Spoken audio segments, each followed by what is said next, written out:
بسم الله الرحمن الرحيم الحمد لله رب العالمين والصلاة والسلام على أشرف الأنبياء والمرسلين نبينا محمد وعلى آله وصحبه أجمعين سلام الله عليكم ورحمة الله وبركاته أهلا وسهلا بكم. Toujours dans cette 37e leçon qui se divise en 4 parties et nous sommes arrivés dans la partie qui concerne l'amour considéré comme de la désobéissance. وهو كحب الحرام والبدع والمعاصي وكحب أصحاب البدع والأهواء والمعاصي إلى غير ذلك من المحبة المخالفة للشرع. قال الله تبارك وتعالى: وتحبون المال حبا جما، ولهذا زجرهم بقوله كلا انظر تفسير البغوي والشوكاني والجزائري. Cette troisième partie est l'amour considéré comme de la désobéissance, qui est le fait d'aimer des choses interdites, comme les innovations, et ceux qui commettent ces interdits et ces innovations. Également, ceux qui suivent leur passion, et tout autre type d'amour en contradiction avec la religion de l'islam.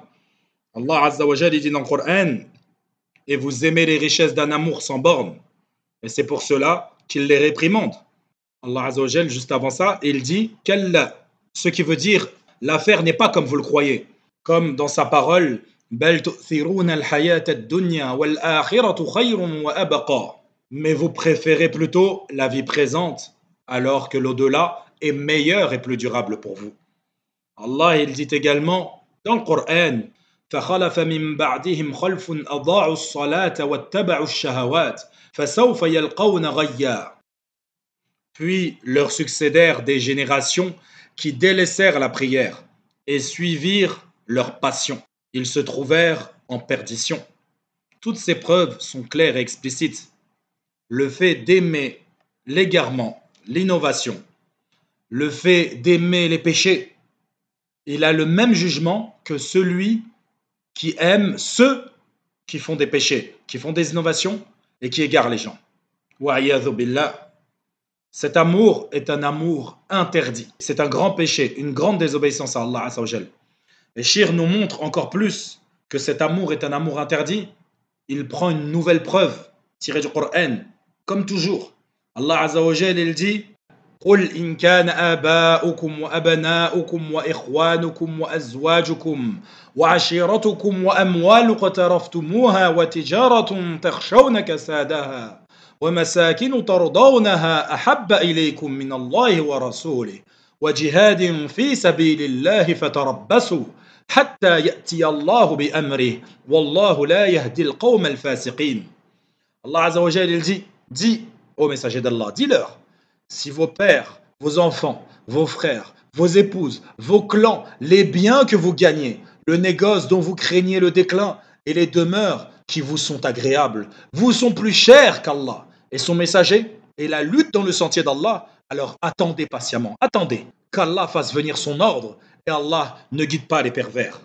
Allah peut-il être plus explicite que cela? Également Allah Azza wa Jalla il dit: ne pense point que ceux-là qui exultent de ce qu'ils ont fait et qu'ils aiment qu'on les loue pour ceux qu'ils n'ont pas fait. Ne pense point donc qu'ils trouveront une échappatoire au châtiment. Pour eux, il y aura un châtiment douloureux. Subhanallah, combien de gens tombent dans cela? Ils sont loués, adulés pour des choses qu'ils n'ont ni fait et ni dit. Et ils acceptent ces compléments et ils aiment cela. Comme également tous les gens de l'innovation qui font des innovations par leurs actions, par leurs paroles, et ils se réjouissent de cela. Et ils appellent les gens à leurs innovations. Et ils pensent être sur la vérité et qu'ils sont en droit d'être adulés. Et que justement, ceux qui s'accrochent à la vérité, ce sont eux les égarés, selon eux. زين لهم الشيطان أعمالهم فصدهم عن السبيل فهم لا يهتدون. Shaitan leur a embelli leurs actions et les a détournés du droit chemin. Et ils ne sont pas bien guidés. Allahumma musta'an. Également, dans Surat Yusuf, Allah Azza wa Jal, il dit: et dans la ville, des femmes dirent, la femme d'Al-Aziz essaye de séduire son valet, et il l'a vraiment rendue folle d'amour. Nous la trouvons certes dans un égarement évident.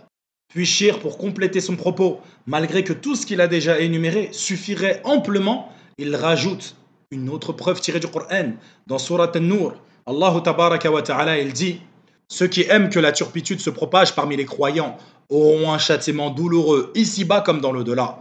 Allah sait et vous, vous ne savez pas. Donc toutes ces preuves nous montrent que aimer l'interdit, aimer l'innovation, ou aimer ceux qui font l'interdit, ou pratiquent l'innovation, etc., etc., est interdit dans notre croyance. Cela est un péché. Puis la quatrième partie, c'est l'amour naturel. Al-mahabba al-tabi'iyya. C'est par exemple le fait d'aimer ses enfants, sa famille, sa personne, ses biens ou toute autre chose, comptant parmi ceux qu'il est autorisé d'aimer. Mais il faut que cet amour demeure naturel. Si cet amour préoccupe la personne en la détournant de l'obéissance d'Allah, au point où elle délaisse certaines obligations, il devient alors une désobéissance.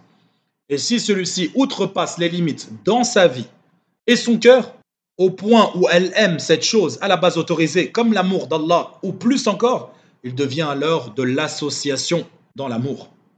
Allah Azza wa Jal dit dans le Coran: on a enjolivé aux gens l'amour des choses qu'ils désirent, femmes, enfants, trésors thésaurisés d'or et d'argent, chevaux marqués, bétail et champs.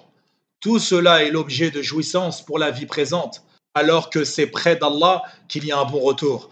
Dis, puis-je vous apprendre quelque chose de meilleur que tout cela?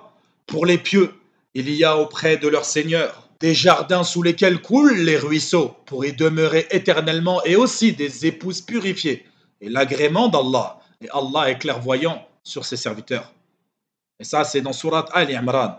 Également dans Surat Yusuf, il dit: quand ceux-ci dirent Youssouf et son frère sont plus aimés de notre père que nous, et il fait référence au frère de Youssouf, alayhi salam. Puis Shir nous donne quelques propos profitables de l'imam Ibn al-Qayyim, rahimahullah. Il dit: après avoir pris connaissance de ce préambule, il n'est pas possible que le cœur de l'homme concilie l'amour du plus grand bien-aimé et le désir des soirs, qui sont ce qui est voulu ici, c'est les femmes, et tout ce qui mène au péché de la fornication tel que l'homosexualité, et j'en passe. Et il faut revenir au livre de l'imam Ibn al-Qayyim pour comprendre cela. Il dit: et ceci en aucune façon, car ce sont deux opposés qui ne peuvent coexister.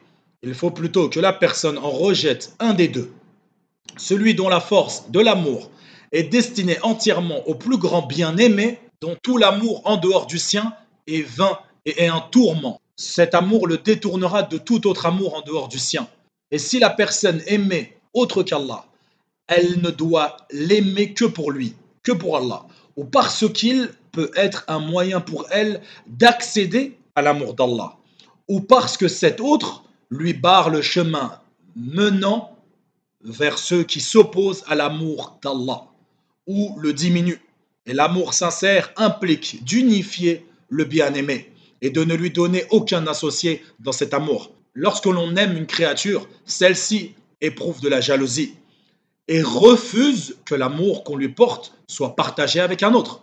Si cela se produit, cette créature aimée détestera alors son prétendant, l'éloignera d'elle en le privant de sa proximité et considérera qu'il ment quand il prétend l'aimer, bien que cette créature aimée ne mérite pas qu'on lui consacre toute la force de l'amour. Qu'en est-il donc du plus grand bien-aimé, qui est le seul à mériter l'amour, le plus complet, alors que tout amour pour autre que lui n'est que tourment et peine? C'est pour cela qu'Allah ne pardonne pas qu'on lui donne quelque associé que ce soit dans cet amour. Et en dehors de l'association, il pardonne à qui il veut. L'amour des soirs, dont on a précisé ce que c'était tout à l'heure, laisse donc échapper à la personne l'amour de ceux qui lui est plus profitable, l'amour d'Allah, sans lequel il n'y a pas de félicité, d'intérêt, ni d'existence bénéfique. Que le serviteur fasse donc le choix entre l'amour d'Allah et celui des soirs, donc des femmes, etc. Car ces deux amours ne peuvent coexister simultanément dans le cœur du serviteur, de même qu'ils ne peuvent disparaître tous deux.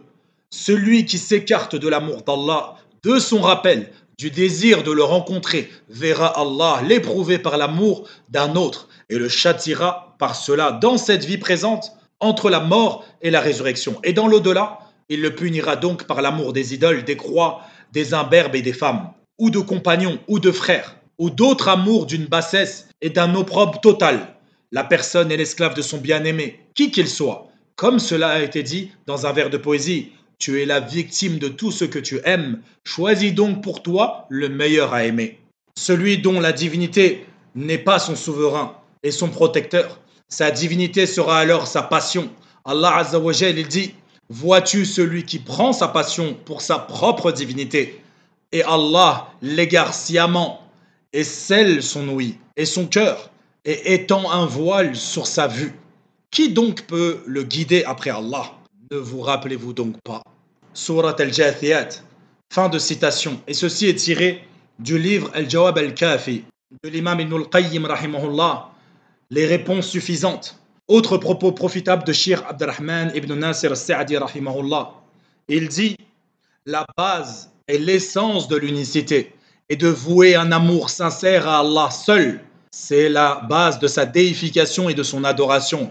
C'est même la réalité de l'adoration. L'unicité ne se réalise pleinement que lorsque l'amour du serviteur pour son Seigneur est complet, qu'il prévaut et prend le dessus sur tout autre amour, et qu'il le régit de façon à ce qu'il suive celui d'Allah, dans lequel il y a le bonheur et la félicité du serviteur. Le parachèvement et la conséquence de l'amour d'Allah résident dans l'amour en vue d'Allah. La personne aime ce qu'Allah aime comme œuvre et individu, déteste ce que Allah déteste comme œuvre et individu, prend pour amis ses alliés et pour ennemis ses ennemis. C'est ainsi que se parfait la foi du serviteur et son unicité. Quant au fait de prendre des égaux parmi les créations, que l'on aimerait comme on aime Allah, en faisant prévaloir leur obéissance sur celle d'Allah, en s'adonnant constamment à leur rappel et leur invocation, c'est cela l'association majeure, celle qu'Allah ne pardonne pas.